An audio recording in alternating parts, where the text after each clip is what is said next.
It's just a couple minutes to actually change the fuse, and they got the power back. Everybody's happy. At some point, all this changed. Hey folks, SC Closer here. My friends call me Vic. This is another one of Vic C Stories and Tall Tales episodes.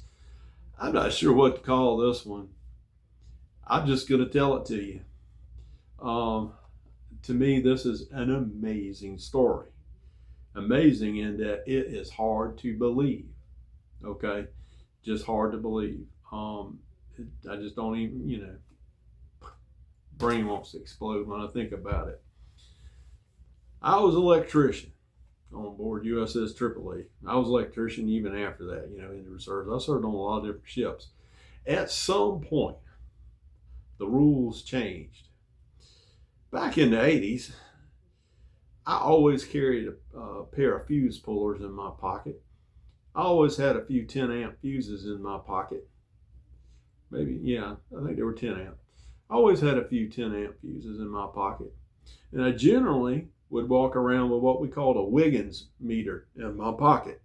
A Wiggins meter was a small little meter, and you would take the probes and stick it in the end, and they'd stick up. Reminded me of the John Hancock Center here or John Hancock building in downtown Chicago with the two lightning rods on it. You get an idea what that might have looked like. And the Wiggins, when you put the probes in the end of it like that, it was the perfect space that you could open up a standard Navy fuse box, and you could take those two and go right across a fuse. If a fuse is bad while you have power to the panel, if you check across it, it would light it up because there's a voltage drop across that fuse because it's blown, it's bad, okay? And if you wanted to see if you had power to the fuses, you could take it and put it up to the top across the two little buses where the power came in for the fuses. And then you could see, check it that way too. So it was the perfect design little tool for what we needed it for. And because it lit up to let you know there was power there, it also told you how the type of power, whether or not it was 400 cycle or 60, which is didn't really need that too much, but it come in handy if you were checking for it. But the reason that was so handy is because all you had to do was just touch it on there. It lit up. You could have been in the dark. You didn't need lights to see a meter to read it. It would light up, okay? Made it real easy to check fuses. And we always check fuses in a live panel. That's just the easiest way to do it. So what we would do is, let's say, we get a call up at the power shop.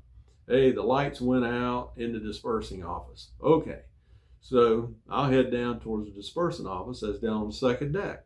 I'd run down there. When I get down to, right close to where they're at, there's a fuse box out there, right? And I know that fuse box is feeding the disbursement office.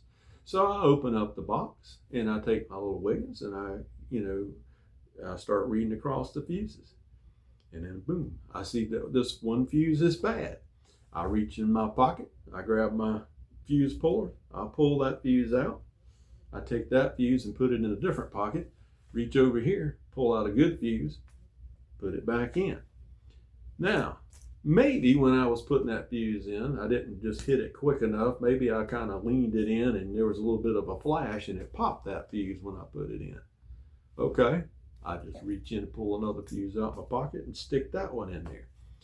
If the second fuse blew, then I knew there was another problem.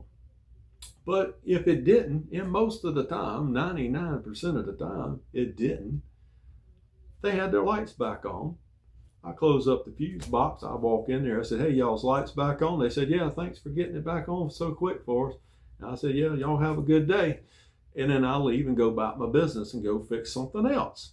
Okay, if including the time walking down there, 10 minutes maybe, but it's just a couple minutes to actually change the fuse, and they got the power back. Everybody's happy.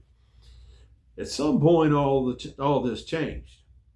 So when I was in the reserves, and this is sometime later in the 90s, I was on board USS Canopus.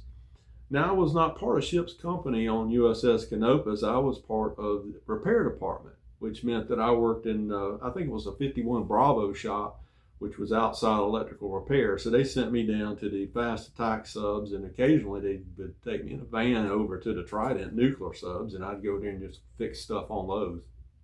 And because I could work on anything electrical at shipboard, so they would send me around to do these things. So I got to go on board a lot of ships because of that. But in any event, I went up to where they had all the little Coke machines, the little gee dunk areas they used to call it, I think. And I went up to get a Coke. Well, when I got up there, all the machines were off and the lights were out over there. And so I looked around, and there was a couple of electricians, and they were over, well, I found out they were electricians, but they were over there by the fuse box. And they were running a tag out.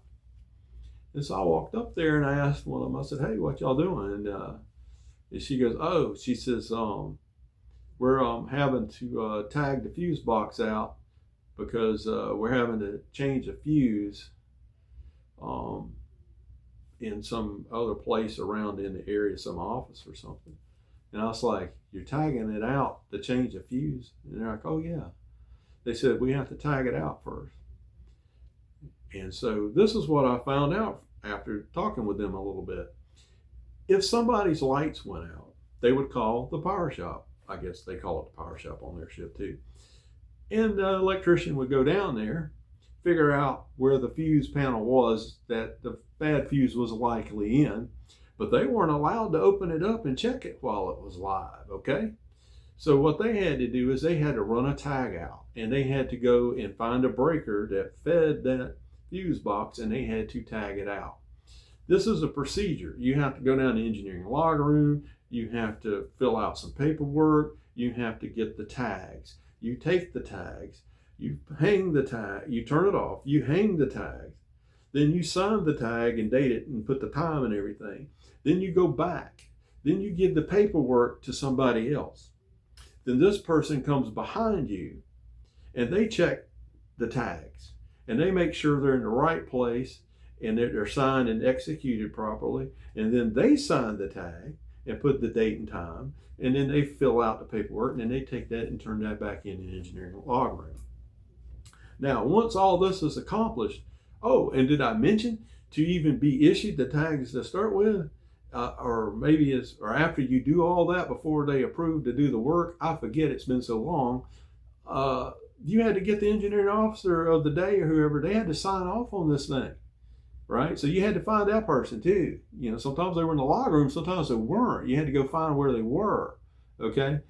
So to run this tag out takes you about an hour, okay? It's about an hour. So now they've got everything tagged out. So now they're in the dark, okay? So they have to come down here. It takes 2 electricians, okay? Because they got to have one holding the flashlight and the other one can take the meter. And now they got to check all the fuses with resistance meter while everything's dead, which is more difficult, right? So now they're looking for a fuse that has like overload, reads overload when you read across it. So they go through there and they find it and they pull it out and they put a new one in.